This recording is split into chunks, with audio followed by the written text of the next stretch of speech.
أعوذ بالله السميع العليم من الشيطان الرجيم. بسم الله الرحمن الرحيم. الحمد لله رب العالمين، والصلاة والسلام على أشرف الأنبياء والمرسلين سيدنا محمد الأمين وعلى آله وأصحابه أجمعين. قال رب اشرح لي صدري ويسر لي أمري واحلل عقدة من لساني يفقه قولي. سبحانك لا علم لنا إلا ما علمتنا إنك أنت العليم الحكيم. رب يسر ولا تعسر ولا حول ولا قوة إلا بالله العلي العظيم. اللهم افتح علينا حكمتك وانشر علينا رحمتك وذكرنا ما نسينا يا ذا الجلال والإكرام. اللهم أخرجنا من ظلمات وحمي وافتح علينا معرفة العلم وسهل لنا أبواب فضلك وأتمم لنا نورنا يا أرحم الراحمين. Tuan Imam Ahli Jawatan Kuasa Masjid, tuan-tuan guru, puan-puan guru, ustaz-ustaz, ustazah-ustazah, ibu ayah, abang-abang, kakak-kakak, seterusnya jemaah yang dikasihi sekalian. Alhamdulillah, marilah sama-sama kita rafakkan rasa syukur kita kepada Allah Subhanahu Wa Taala yang memberi keizinan kepada kita untuk bertemu pada malam ini. Marilah jua sama-sama kita lafazkan kalimah syukur. Alhamdulillah, Allah masih berikan kepada kita kesempatan, Allah berikan kepada kita kelapangan, Allah berikan kepada kita kekuatan untuk kita sama-sama hadir dalam majlis ilmu selepas salat fardu maghrib pada malam ini. Tuan-tuan, puan-puan rahmati Allah sekalian, sedar tak sedar tinggal berapa hari lagi? 90 hari. Betul, 90 hari ke 100 hari lagi? Tak pasti. 90 hari itu apa, 1 hari itu apa? Tak pasti kan? Tapi yang pastinya Ramadan dah semakin hampir. Nak kita sebut tuan-tuan. Bukan 1 Syawal tuan-tuan. Saya nak sebut Ramadan dah hampir. Nak beringat kepada diri kita, bapa-bapa, abang-abang, kan, isteri-isteri kita di rumah. Bukan isteri kita di rumah. Marah nak sebut isteri-isteri. Kan, anak-anak perempuan kita di rumah kena diperingatkan, yang belum qada, sempat lagi ni, sempat lagi nak gantikan puasa. Tuan-tuan, 3 bulan ni tak lama Saya tengok, tak silap saya kira-kira dah 90 hari lagi 90 hari lagi kita akan menyambut Ramadan Al-Mubarak. Kan, 1 bulan yang kita nantikan kehadirannya. Bukan 1 Syawal 1 Ramadan. Kita sebut dulu 1 Ramadan. Pasal saya tengok iklan untuk 1 Syawal tu dah semakin rancak. So kena sebut Ramadan dulu. Supaya kita ingat Ramadan dulu baru Syawal. Okey tuan-tuan. Pun gitu tuan-tuan dan puan, alhamdulillah hari ni cuaca ni agak baik. Kan, kalau semalam saya diuji dengan hujan 2 hari lepas saya diuji dengan hujan. Dah 2 minggu dah saya pergi kuliah dekat Surau Wistana Putra, hujan. Disambut dengan hujan yang boleh tahan lebatnya. Sebelum bergerak dah kena hujan. Dalam perjalanan tu hujan. Dah start kuliah hujan. Bila nak habis, nak sampai time makan, berhenti hujan. Itu rahmat dia macam tu. Itu pun satu benda yang Allahu Akbar. Satu benda yang kita kena ingat, bila hujan maksud dia, sebagaimana saya kongsikan dalam minggu-minggu terdahulu, kita berada pada monsun timur laut. Kan, selain daripada kita akan berhadapan dengan jumlah hujan yang lebat, yang banyak tuan-tuan dan puan-puan, kena diingat juga bahawa sesungguhnya keselamatan diri kita, ahli keluarga kita, sanak saudara kita kena dipertingkatkan. Kan, rakan-rakan kita, saudara mara kita yang tinggal di kawasan rendah kena diperingatkan, air kemungkinan akan naik secara tiba-tiba kalau hujan berlarutan 24 jam tanpa henti dengan jumlah air yang banyak. Jadi saya nak kongsikan tuan-tuan dan puan-puan untuk kita bersiap sedia sebelum Allah uji kita dengan bencana air yang banyak. Dan kalau kita lihat hari ini sehingga ke pagi tadi, masih ada lagi 6 pusat pemindahan mangsa banjir dibuka di negeri Kelantan. Maksudnya memang betul lah, hujan itu betul. Kan, pasti bila air banyak banjir pasti. So bila banjir kena pindah pasti. So kena simpan barang-barang berharga tuan-tuan dan puan-puan di tempatnya selamat. Sebab ini selalu kita ingatkan kepada orang-orang kita sayangi supaya kita tidak kehilangan. Yang pentingnya tidak kehilangan dokumen-dokumen penting. Kan? Tapi lebih penting tidak kehilangan nyawa tuan-tuan So kena beringatlah tu. Musim-musim macam ni kadang tak ada menentu. Pergi-pergi memancing tak balik. Tu kita risau. Kan? Kita risau sangat, kan? Pergi mandi dekat laut dapat berita sedih. Tu kita risau. Sebab tu kena peringatkan. Kerana cuacanya tidak menentu. Wallahu alam tuan-tuan dan puan-puan. Okay, InsyaAllah pada malam ini kita akan teruskan pembacaan kitab kita, kitab yang comel ini, kitab Asas Aqidah yang disediakan untuk Guru Takmir Negeri Sembilan. InsyaAllah kita akan sambung pengajian kita pada muka surat yang ke-19. Betul Tajuknya pengertian iman. Betul Harap-harap betul lah kali ni. Dah semak tadi dengan Tok Guru sebelum ni. Dia kata sampai tajuk Ustaz, sambung sampai tajuk pengertian iman. InsyaAllah betul Okay, insyaAllah. Bismillahirrahmanirrahim. Qala al-musannif rahimahullah wa nafa'ana bi ulumihi fi darain. Tuan-tuan dan puan-puan hormati Allah sekalian, sebelum saya mulakan pembacaan kitab ini, saya nak sebut tuan-tuan dan puan-puan, kitab yang berada di tangan kita pada malam ini merupakan ringkasan. Kitab ni ringkasan daripada 4 kitab yang besar. Kalau buka muka surat yang terakhir, muka surat 118, dia ada tulis 4 kitab besar itu. Apakah kitab yang dirujuk sehingga dapat kitab yang kecil comel pada tangan kita. Kalau kita nak angkut 4 kitab besar tu tuan-tuan dan puan, tak tahulah besar mana. Larat tak larat kita nak angkut. Tapi disebabkan ada usaha untuk meringkaskan kandungan 4 kitab besar itu, dijadikan rujukan yang mudah untuk kita faham dan kita baca, maka beradalah di tangan kita ini satu kitab yang kenali sebagai kitab Asas Aqidah. Okey, 4 rujukan utama itu tuan-tuan dan puan, kalau kita lihat muka surat 118, yang pertama kitab Risalatul Tauhid karangan Syekh Muhammad Abduh. Kitab ni dalam bahasa Arab. Yang kedua, kita ada kitab Aqidatul Awam karangan Syekh Ahmad Marzuki Al-Maliki. Okey, yang ketiga kitab Faridatul Faraid karangan Syekh Ahmad Al-Fatani. Ni orang Siam, orang Fatani, selatan Thailand. Okey, yang duduknya di Mekah. Dan yang terakhir kitab Aqidatul Najih karangan Syekh Zainal Abidin Al-Fatani, sama juga. So ada 4 kitab besar rujukan yang utama. Maksudnya apa tuan-tuan dan puan, kalau kita berkesempatan untuk buka 4 kitab ini, tak salah untuk kita rujuk.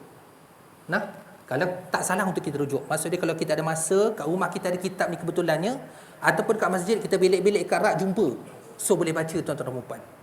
Yang kita baca ini adalah ringkasan daripada 4 kitab besar tersebut. Dahsyat tak dahsyat kita baca yang ringkas je. Kan? Biasa orang baca kitab besar, kita baca yang ringkas je. Masya-Allah, kan hebat kita ni. Okey, bismillahirrahmanirrahim. Tak mula-mula bila nak mula Ustaz. Okey, pengertian iman. Bismillahirrahmanirrahim. Iman dari segi bahasa membawa erti percaya atau pembenaran dengan hati. Percaya atau pembenaran dengan hati. Apa maksud pembenaran hati? Maksudnya kita membenarkan di dalam hati kita. Itu maksud dia. Okey? Dari segi istilah pula adalah pembenaran dengan hati, pengakuan dengan lisan dan amalan dengan anggota badan. Maksudnya bila kita sebut istilah, dia bukan hanya pengertian yang satu. Dia saling berkait antara satu sama lain. Tengok Tadi bila kita sebut pengertian dari sudut bahasa, maksudnya pembenaran di dalam hati. Tapi bila sebut dari sudut istilah, bukan hanya pembenaran dalam hati, tapi kena tunjukkan pula dalam bentuk amal ibadah. Amal perbuatan kita. Maksud dia apa? Maksud dia kalau kita kata kita beriman kepada Allah dan syirik menyekutukan Allah, maksudnya kita kena tunjuk bahawa kita tidak menduakan Allah SWT. Boleh faham ke tuan-tuan? Boleh insya-Allah, mudah yang tu. Contoh paling mudah tuan-tuan dan puan-puan. Kita kata kita setia dengan isteri kita ataupun pasangan kita yang satu. So jangan duakan dia. Maksudnya ada pasangan lain di luar sana. Allahu Akbar, kan? Kan? Quote and quote in bracket. Dulu zaman muda-muda kan. Tak, bukan kat sinilah, kat negeri tempat lain kan. Bahaya kalau sebut benda ni kan, orang perempuan marah sangat kalau sebut benda ni. Tapi tuan-tuan dan puan, kadang-kadang kalau disebutkan perkataan isteri, apa maksudnya tuan-tuan? Kalau satu iswan kan. Kalau dua istu. 3 pun isteri tuan-tuan. Tak ada lawak je tuan-tuan Jangan pula ambil serius kan, marah orang kat saya. Okey. So maksudnya macam tu tuan-tuan Okey. So, contoh yang paling mudah, kita percaya ataupun kita setia kepada isteri kita, pasangan kita yang seorang, dan kita tidak duakan dia. Itu maksud yang paling mudah tuan-tuan dan puan. Maksudnya bukan sekadar kita sebut ataupun kita tanamkan dalam diri kita, aku sayang kepada kau seorang je. My love. Apalah, tak kira lah sebut dah Habibi ke Habibati ke.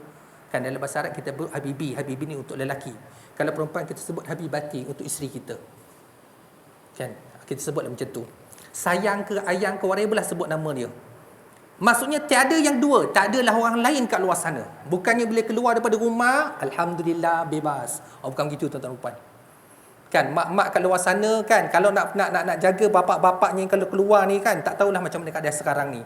Mungkin ada yang balik semak handphone, ada macam tu. Kita tak buat kot kan. InsyaAllah kita percaya kepada pasangan kita. Betul tak? Tuan-tuan dan puan, saya tengok cara paling mudah sebenarnya untuk jaga pasangan kita ini adalah dengan doa. Kita jaga diri dengan doa tuan-tuan dan puan InsyaAllah. Dan saya perasan ada satu kaedah dalam fiqh yang disebutkan, kalau disebutkan dengan istilah pernikahan ni atau pemunakahan, ada satu istilah dia panggil skufu. Pernah dengar tuan-tuan skufu?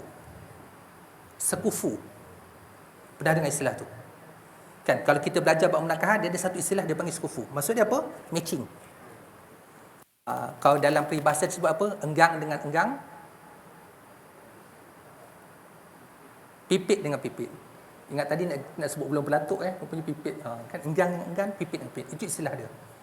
Maksud dia apa? Bila skufu ni maksud dia matching. Kan? Dia boleh bersefahaman antara satu sama lain. Walaupun yang seorang tu berwarna hitam contohnya, seorang tu berwarna kuning. Tapi dia boleh hidup bersefahaman. Kan? Bila disebut bahawa aku hanya sayang kau ke seorang, bukan hanya dalam hati, bukan saja disebutkan melalui pertuturan, tapi melalui perbuatan. Maksudnya apa? Maksudnya kalau ada orang cuba-cuba mengending-ending dekat-dekat, minta maaf, saya telah pun mempunyai pasangan. Bolehkah macam tu tuan-tuan? InsyaAllah. InsyaAllah, berazam. Saya tengok yang ada di insyaAllah kan, kalau muda-muda tu mungkinlah cabarannya lebih besar kalau yang muda-muda. Tapi insyaAllah yang berada di hadapan saya ni, saya penuh yakin dan percaya kan. Nak pergi masjid pun bawa maknya kan, bawa sekali kan. Paknya nak pergi mana? Nak pergi masjid. Alhamdulillah, ikut sekali. Paknya nak pergi mana? Nak pergi pasar, ikut sekali. Nak pergi mana? Nak pergi jalan-jalan, ikut sekali. Kan begitu kan? Jalan pula berpegang tangan. Boleh ke tuan-tuan? Buat tak buat? Payah sikit kan? Saya tak kata orang lain tuan-tuan, saya muda dia agak payah sikit lah nak jalan berpegang tangan. Kita nak sebut tadi bahawa sesungguhnya itu bukti bahawa kita tak duakan dia. Kan salah satunya kena dibuktikan. Macam mana jalan pegang tangan? Kita buat ke? Abang buat bang. Adalah saya sekali kan. Kan kalau macam saya payah tuan-tuan, anak 8 orang. Kalau disusun mak ayah kat tengah-tengah kan, mak ayah jalan sebelah, mesti ada seorang yang akan menyelit kat tengah-tengah tu. Bila seorang nak menyelit, yang kedua, yang ketiga semua selit, habis mak ayah ke ujung-ujung. Yang kat tengah-tengah ni semua anak-anak. Kan wallahu alam tuan-tuan dan puan. So kat situ kalau kita lihat pengertian dari sudut istilah, iaitu pembenaran dengan hati, pengakuan dengan lisan dan amal dengan anggota badan. So kena ditunjukkan. Oleh sebab itu iman boleh bertambah dan berkurang sebagaimana amal juga boleh bertambah dan berkurang. Kan? Iman yazid wa yankus. Ada tak iman yang sentiasa naik tuan-tuan dan puan? Ada. Kalau kita belajar ilmu akidah ni, kita akan jumpa iman yang statik. Iman siapa tuan-tuan dan puan? Iman para malaikat. Kan? Malaikat dia tak buat dosa. Allah kata sujud, dia sujud. Sampai bila? Ila yaumil qiyamah. Kan ada malaikat yang Allah berikan tugasan untuk menanggung arash. So dia tanggung arash sejak jadi bila tuan-tuan dan puan, sejak Allah ciptakan dia sampai bila? Ila yaumil qiyamah, sehingga hari kiamat. Jangan pula tanya saya sekarang ni tugas malaikat Jibril apa dia ya ustaz? Kan dulu dia kan bawa wahyu, Nabi Muhammad dah tak ada. So dia tak bertugas ke? Saya tak boleh jawab soalan. Saya tak boleh jawab soalan tu tuan-tuan dan puan. Jangan tanya saya, tak terjawab. Tapi kalau saya, apakah tugas malaikat Nukar dan Nakir? Yang tu saya boleh jawab. Kerana kematian sentiasa berlaku. Kan? Maksudnya bukan dia tak ada kerja tuan-tuan dan puan, dia ada kerja. Kan? Setiap malaikat yang berikan tugasan ini mereka kerja. Tapi nak sebut bahawasanya dalam perbincangan akidah disebutkan kalau iman yang statik ni sama adalah iman para malaikat. Iman yang sentiasa naik, iman siapa tuan-tuan dan puan? Satu iman para nabi dan rasul. Kemudian yang kedua iman orang-orang soleh. Yang tiga, iman yazid wa yankus. Iman siapa? Kita. Orang awam macam kita. Ada ketikanya iman kita akan naik. Bila tu? Ramadan. InsyaAllah naik. Lebih-lebih lagi 10 akhir Ramadan. Allahu Akbar. Masing-masing belum-belum nak kejar malam Al-Qadar. Betul ya? Masing-masing nak kejar-kejar. Tapi kena maintain tuan-tuan ni, jangan pula bila satu Syawal dia drop. Pasal apa? Terlupa tahajud malam tadi. Malam tadi memang mercun. Kan, siang tadi makan ketupat banyak sangat. So malam tu lupa nak tahajud. So hari pertama Ramadan dia drop pasal apa? Hari pertama Syawal dia drop sebab apa?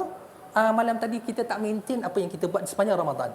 So iman orang awam macam kita, yazid wa yankus. Dia akan bertambah, dia akan berkurang. Bertambah tu kita beli tuan-tuan dan puan. Bila kita dekat dengan orang yang sama-sama mempunyai matlamat yang untuk beribadah kepada Allah SWT. Sebab itu penting sangat kita hadir ke masjid, kita hadir kepada majlis ilmu supaya kita boleh cas balik semula iman kita. Istilahnya kita cas, jangan pula tuan-tuan gambarkan nak cas dengan apa ya Ustaz? Jangan tu pula. Istilahnya dicas, maksud iman itu dapat ditingkatkan melalui teguran, nasihat, mauizah yang dibaca. Kan, melihat kawan-kawan kita yang solat. Kadang-kadang kita tuan-tuan dan puan kena rasa dengki dan kita kena rasa iri hati kepada rakan-rakan kita, jiran sebelah rumah kita yang tak pernah tinggal solat berjamaah 5 waktu di masjid. Yang itu patutnya kita dengki dan kita iri hati. Jangan pula kan nanti kan kita tengok dia pergi masjid dia setiap waktu, mai kita pancitkan tayar motor dia. Jangan macam tu tuan-tuan. Jangan buat macam itu, kan? Jangan dengki ke arah itu tuan-tuan. Kita kena dengki untuk kita sama-sama berlumba. Kan, kejar, ikut dia supaya kita sama-sama nanti bila Allah sebutkan, kena ingat tuan-tuan dan puan ya, di akhirat nanti bila kita nak masuk syurga, kawan-kawan kita ni dia boleh demand tuan-tuan dan puan. Dia boleh kata kepada Allah, ya Allah, jangan campak aku seorang dalam neraka. Kenapa? Jiran sebelah rumah aku pun sama juga. Dia boleh kata macam tu tuan-tuan. Rasa takut kan? Rasa gerun kan? Sebab apa tuan-tuan dan puan? Tugas untuk dakwah orang ini adalah tugas yang diamanahkan kepada kita semua. Kita semua, bukan ustaz je tuan-tuan. Ustaz lebih lagi, tapi kepada kita semua. So tugas ajak orang kepada kebaikan ini diberikan oleh Allah SWT kepada kita semua. Ajak orang kepada kebaikan, ajak orang tinggal kejahatan. Itu kerja kita semua. Sebab itu kalau kita nak masuk syurga, jangan fikir nak masuk syurga seorang diri. Dia tak akan jadi macam gitu. Sebab itu disebutkan bila bala Allah nak turun, dia bukan turun kepada seorang, dia akan turun kepada satu kampung. Dia akan turun kepada satu negeri. Sebab apa? Kerana kebobrokan itu berlaku bukan disebabkan oleh seorang.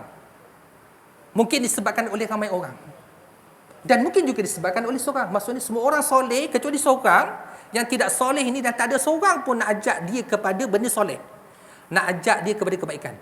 So Allah turunkan bala kepada mereka. Sebab itu tuan-tuan dan puan, kadang-kadang bila kita tengok ada orang yang tidak berapa kita kenali, kan, mundar-mandir di tepi jalan, kita kena tegur. Kita nampak agak mencurigakan, kita kena tegur tuan-tuan dan puan. Bukan istilah dia, menjaga tepi kain orang. Tetapi itu adalah tanggungjawab kita tuan-tuan dan puan. Tanggungjawab kita. Yang perlu kita sama-sama buat dan kita fikir insya-Allah. So iman bertambah dan berkurang. Dalam arti kata lain, bahawa seseorang yang mengaku dengan lidahnya mengenai keesaan dan kekuasaan Allah Subhanahu Wa Taala mestilah membenarkannya dengan hati dan melaksanakan segala perintahnya serta meninggalkan larangannya. Sebab itu kalau kita lihat, dia akan bertambah, naik, meningkat ke tingkat yang lebih tinggi apabila kita buat kebaikan. Dan kalau kita masih ingat, tujuan kejadian kita di alam dunia ini adalah apa dia? Adalah untuk beribadah kepada Allah Subhanahu Wa Taala. Tu tujuan kita dijadikan. Cuma kadang-kadang kita ni terlalu, macam ni tuan-tuan dan puan, cara fikir kita bila kita sebut ibadah tu, dia spesifik kepada ibadah yang khusus. Maksud ibadah khusus tu apa tuan-tuan dan puan? Solat, itu ibadah yang khusus. Apa lagi? Keluarkan zakat, itu ibadah yang khusus. Mengerjakan haji, itu ibadah yang khusus. Ada tak bentuk ibadah yang lain? Ada ibadah-ibadah yang umum. Contohnya zikir. Kan? Maksudnya tidak diberikan ketetapan bila perlu berzikir. Betul tuan-tuan? Cuma janganlah berzikir dan tandas, itu je. Ni kenapa berzikir dan tandas? Takut bunyi krik-krik tadi masa nak Ustaz. Jangan buat macam tu tuan-tuan. Kenakan anak-anak cucu kita. Kalau nak berzikir, janganlah dalam tandas. Zikirlah kalau tandas. Okey. Dan berzikir ni boleh buat bila-bila. Apa lagi amal, ibadah yang kita boleh buat tanpa mengambil waktu. Contohnya tuan-tuan dan puan, mengalihkan sesuatu halangan di jalan raya ataupun di jalan laluan, nampak ranting jatuh, angkat letak tepi, itu juga adalah ibadah. Dan biasa kita buat apa dia tuan-tuan puan, kita senyum kan? Senyum juga adalah ibadah. Masya Allah kan, hebatnya Islam. Dan kalau boleh tuan-tuan puan, lepas ni apa lagi ibadah tuan-tuan puan? Beri salam. Memberi salam itu hukumnya sunat, tetapi menjawab salam itu hukumnya wajib. Boleh nanti berlumba-lumba siapa nak bagi salam dulu. Kalau kami dulu masa kat tanah Arab, tuan-tuan puan, jumpa Pak Arab, tak sempat bagi salam, daripada jauh dia dah angkat tangan dah. Kita tahu dalam masyarakat Arab, bila angkat tangan ni maksud dia Assalamualaikum, kau jawab je lah. Kan tak sempat, baru dia angkat tangan dah. Okey, Waalaikumsalam, macam tu je lah. Esok lepas ni boleh lah kan. Tapi itu adalah uruf setempat. Maksudnya perlakuan yang dibuat oleh masyarakat di satu tempat menandakan bahawa kalau angkat tangan maksudnya beri salam. Satu lagi yang saya belajar masa saya berada kat UK, tuan-tuan dan puan, bila nak beri laluan kepada orang, dia akan hidupkan lampu. Dia akan buat apa? Apa ni istilah dia? Dia akan dim. Bila dim, lalu lah maksud dia. Bukan kita lalu, dim dia suruh kita lalu. Kita bila kita dim, kita nak lalu kan, terbalik. Satu lagi kita dim, depan ada roadblock. Itu kita dim. Itu dim kita. Tapi dim yang saya belajar dekat UK ni tuan, bila bagi lampu maksudnya okey, sila lalu. Dia macam tu, bagi laluan kepada orang lain. Ini juga uruf yang kita kena faham tuan-tuan dan puan. Apa lagi uruf yang kita faham setempat kita tuan-tuan dan puan? Kalau saya dulu di tanah Arab, bila sampai simpang kena bunyikan hon. Tak bunyi hon, gegung, lagar. Walaupun dia dah nampak dah kita dari depan tu, kalau tak bunyikan hon kata nak lalu dulu, memang dia langgar tuan-tuan dan puan. Ni Arab punya perkara, Arab ni, Arab punya perangai. Nak cinta Arab punya perangai lah. Tapi Arab Jordan lah, Arab tempat lain pula Kalau macam Arab di Saudi, kau langgar macam mana pun, kalau dia tengok tak sampai dia punya bumper tak jatuh, okey, jalan je. Itu Arab Saudi. Kan? Beza dengan orang-orang Asia yang duduk di tanah Arab di Saudi. Bila langgar je, dia turun macam nak gaduh. Arab tengok, tak ada apa-apa, dia jalan je. Pelik kan? Itu disebutkan sebagai uruf tadi. Dan benda ini sebenarnya tuan-tuan dan puan menjadi hukum, okey, yang boleh disandarkan. Okey, untuk hadis tentang pengertian iman ni tuan-tuan dan puan, saya nak bacakan sepotong hadis. Hadis ini panjang sebenarnya tuan-tuan dan puan, tapi hadis ini tidak asing bagi kita. Hadis ini kalau dalam kitab Syarah Arba'in An-Nawawiyah, Imam Nawawi letakkan hadis ini pada kedudukan yang kedua. Dia ada kaitan perbincangan kita yang lepas berkenaan dengan Islam. Hari ini kita cerita pasal iman. Kemudian minggu depan insya-Allah kita akan cerita pasal Islam. Kenapa tuan-tuan dan puan, kalau kita buat muka surat yang ke-20 tu, dia akan cerita pasal pembuktian sebuah hadis Nabi. Ini hadis ni saya nak bacakan tuan-tuan dan puan. A'udzubillahi minasyaitanirrajim. An Umar radhiyallahu anhu aidan qala bainama nahnu julusun inda Rasulillah sallallahu alaihi wasallam zata yaumin idh tala'a alaina rajulun shadidu bayadhi thiyab shadidu sawadi sya'r la yura alaihi atharu safar wa la ya'rifuhu minna ahad hatta jalasa ila nabi sallallahu alaihi wasallam fa asnada rukbatayhi ila rukbatayhi wa wada'a kaffayhi ala fakhidhayhi wa qala ya Muhammad akhbirni anil Islam. Saya rasa mungkin ustaz kita yang lepas dah cerita dah ni. Hadis ini panjang, cerita macam mana satu hari Nabi SAW bersama para sahabat duduk dalam masjid sedang memberikan pelajaran kepada sahabat dia. Datang seorang lelaki yang tidak diketahui daripada mana asalnya. Dia berikan gambaran bahawa sesungguhnya lelaki ini dekat sini disebut Iztala alaina rajulun syadidu bayadi thiyab, memakai baju putih, tersangat putih bajunya. Syadidu sawabu syar, rambutnya ikal mayang, hitam legam. La yura alaihi atharu safar, tidak nampak pada pakaian itu ada kesan kekotoran yang menunjukkan dia berjalan jauh, datang daripada tempat yang jauh, mungkin orang tempatan. Tapi tak ada seorang pun kenal. Wala ya'rifuhu binna ahad, tak ada seorang pun daripada kalangan kami, kata perawi hadis ini, kata yang mengenali dia. Hatta jalasa ila Nabi sallallahu alaihi wasallam, sehingga dia duduk di hadapan Nabi sallallahu alaihi wasallam. Sambungan hadis itu sehingga bertemu lutut lelaki ini dengan lutut Nabi sallallahu alaihi wasallam. Kemudian dia bertanya kepada Nabi yang pertama tentang Islam. Kemudian yang kedua sampai kepada cerita kita hari ini. Yang kedua dia cerita pasal, yang kedua dia bertanya tentang iman. Faqala, okey. Kemudian dia tanya, qala akhbirni anil iman. Yang kedua dia tanya pasal iman. Yang peliknya lelaki ni bertanya kepada Nabi, Nabi jawab, kemudian dia kata, sadaqta. Betul apa yang kau kata. Hebat lelaki ni kan. Dia tanya kepada Nabi, Nabi jawab, kemudian dia kata, betul apa yang kau kata. Hebat. So bila dia tanya tentang iman, jawapannya kat sini dia kata, qal an nu'mina billahi wa malaikatihi wa kutubihi wa rusulihi wal yaumil akhir wa nu'mina bil qadri khairihi wa syarrihi. Sadaqta. So maksudnya apa? Maksudnya kalau kita tengok perkataan yang dibolkan pada muka surat yang ke-20, iman itu ialah bahawa kamu yakin dan percaya kepada Allah, percaya kepada malaikat-malaikatnya, percaya kepada kitab-kitabnya, percaya kepada rasul-rasulnya, percaya dengan kedatangan hari akhirat, dan percaya dengan ketentuan baik dan buruk darinya. Itu adalah makna kepada hadis yang sebutkan tadi, tuan-tuan dan puan-puan. So ada kaitan, dia ada saling kaitan. Kalau kita rajin baca hadis 40 Imam Nawawi itu, kita akan jumpa hadis yang kedua, tuan-tuan. Boleh rujuk nanti. Hadis yang kedua cerita pasal benda yang sama yang kita bincang pada malam ini. Okey? So secara ringkasnya, terdapat 6 asas kepercayaan dalam amalan cari hidup Islam yang dikenali sebagai rukun iman, kan?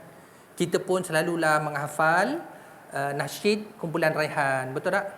Iman adalah mutiara. Kita tengok orang-orang atau baiklah, saya lupa dah tuan-tuan.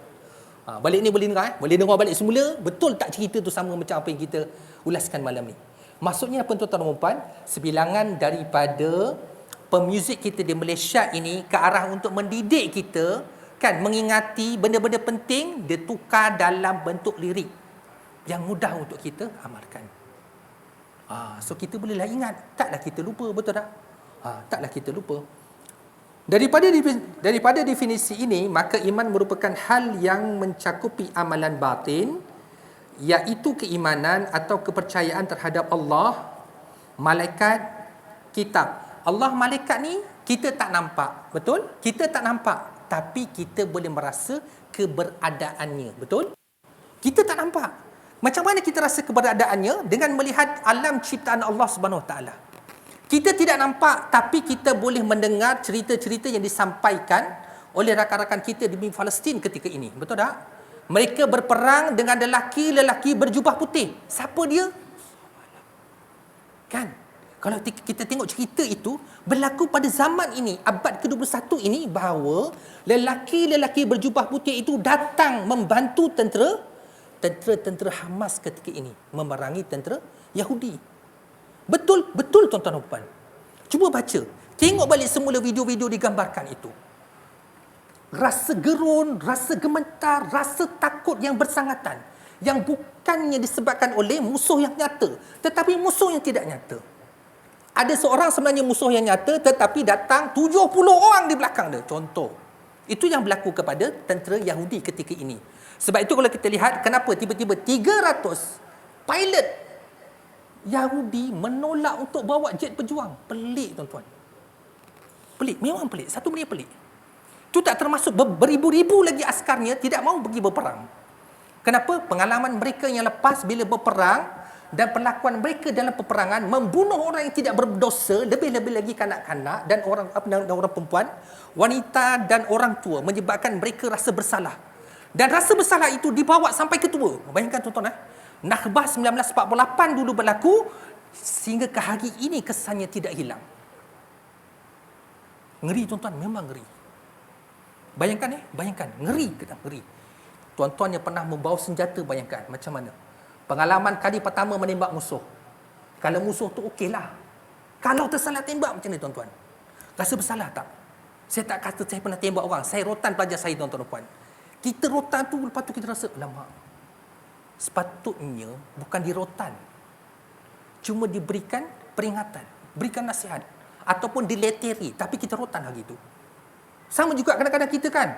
Tengok anak kita siang tadi, bukan apa pun tuan-tuan, lewat solat disebabkan main game. Punya kita marah hari tu, kita tempeling dia tuan-tuan. Disebabkan kita tempeling tu, sengit muka dia. Macam mana tuan-tuan? Rasa bersalah tak? Ya Allah kan. Tak tahulah kan. Dia akan jadi sejarah hitam yang amat menakutkan kita. Tapi itulah yang nak pesan kepada anak-anak, sebelum mak ayah kau tempeling, kau kena ingat.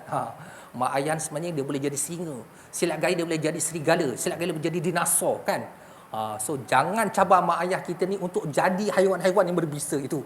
Kan? Sebab itu bila mak ayah kata solat, masuk kali ketiga, pergilah ambil wuduk dan solat. Tuan-tuan betul tak macam tu? Tapi kita ialah tuan-tuan zaman sekarang ni anak pun dah besar-besar. Yang ada cucu kan, kalau nak dimarahkan, cucu tak datang ke rumah, dah duduk dengan maknya berdua, rasa sedih, betul tak?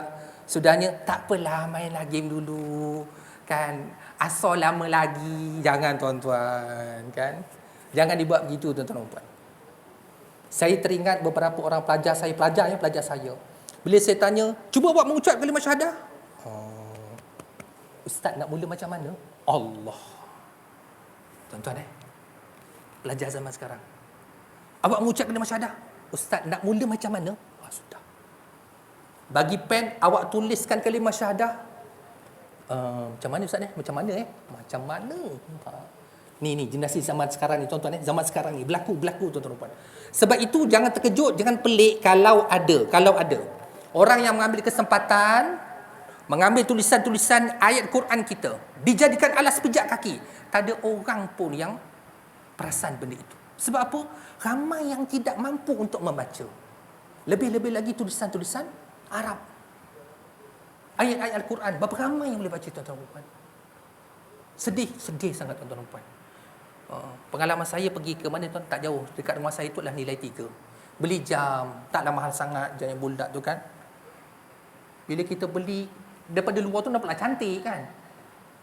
Bila satu hari tu dia jatuh, pecah cermin dia tuan-tuan, pecah. Saya terbalikkan, ya Allah, kat belakang tu macam-macam cop ada sebenarnya. Cop ayat Quran yang tak betul tu macam-macam kat sebelah belakang. Belah depan tu yang dibagikan kepada kita. Nak cerita sebenarnya ada orang memanipulasikan benda tersebut. Sama juga tuan-tuan dan puan, hari tu pernah viral sebenarnya perkataan Coca-Cola. Kan? Orang pernah terbalikkan perkataan itu, kemudian dibaca dengan khat, ditulis la Muhammadah la Makkah. Tiada Muhammad dan tiada Mekah. So ini juga ada propaganda yang digunakan. Ada lagi tuan-tuan, banyak lagi kalau kita jumpa. Hari itu viral juga tuan-tuan dan puan. Tapak kasut Nike kan, bila dipijakkan atas bumi keluar tulisan. Masa kita tengok tu kita tak nampak tapak kesan kan, tapi bila dipijak tu dia macam cop tuan-tuan dan puan. Perkataan yang ialah perkataan Islamik yang mempersendakan agama kita. Kalau kita tidak mampu membaca, anak kita tidak mampu membaca, adakah kita akan protes dengan apa yang berlaku? Tidak sekali-kali. Itu jawapan dia. Betul? Sebab itu kita kena hati-hati dengan benda-benda begini tuan-tuan dan puan. Kena hati-hati sangatlah. Okey? Kat mana kita tadi? Okey. Orang yang sudah mencapai darjat keimanan disebut sebagai mukmin. Keimanan merupakan suatu yang lebih khusus dibandingkan keislaman. Jadi ketika seseorang disebut sebagai mukmin, maka orang tersebut sudah pasti seorang muslim. Kan kita biasa dengar perkataan muslim dan mukmin. Bila sebut mukmin, muslim termasuk sekali, tapi bila sebut muslim belum tentu dia mukmin. Tu kena faham macam tu. Bukan namanya mukmin atau namanya muslim. Kalau ada namanya mukmin dan muslim, alhamdulillah. Macam tu ya tuan-tuan dan puan dah dekat kali. Berapa minit lagi? 2 minit lagi. Saya takut sangat terlajak tuan-tuan dan puan. Ni kalau nak masuk tajuk baru ni takut tak sempat. Jadi tuan-tuan dan puan, secara kesimpulannya malam ini kita telah pun selesai membaca pengertian iman. Dan saya nak kaitkan cerita pasal iman ini sinonim dengan hadis kedua yang dinyatakan ataupun disusunkan oleh Imam Nawawi rahimahullah dalam kitab 40 hadis Nabi SAW. Boleh kita baca, boleh kita rujuk. Hadisnya panjang, dalam tu terangkum 3 benda: Islam, iman dan ihsan. Ihsan ni insya-Allah kita akan jumpa dalam pertemuan kita yang akan datang.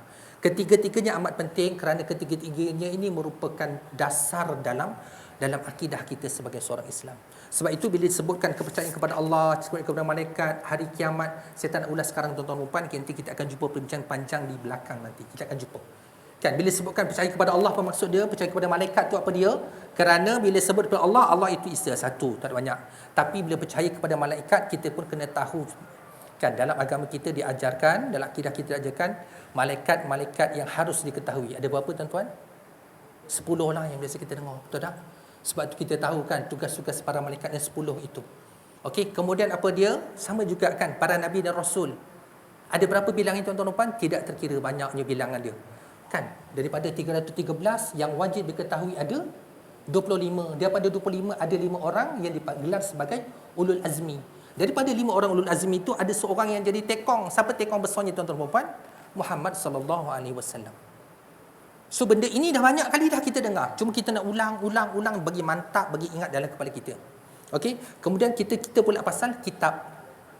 Kitab selain daripada kitab kita juga ada suhuf. Suhuf ni bilangan berapa banyak tuan-tuan? Ada 100 suhuf.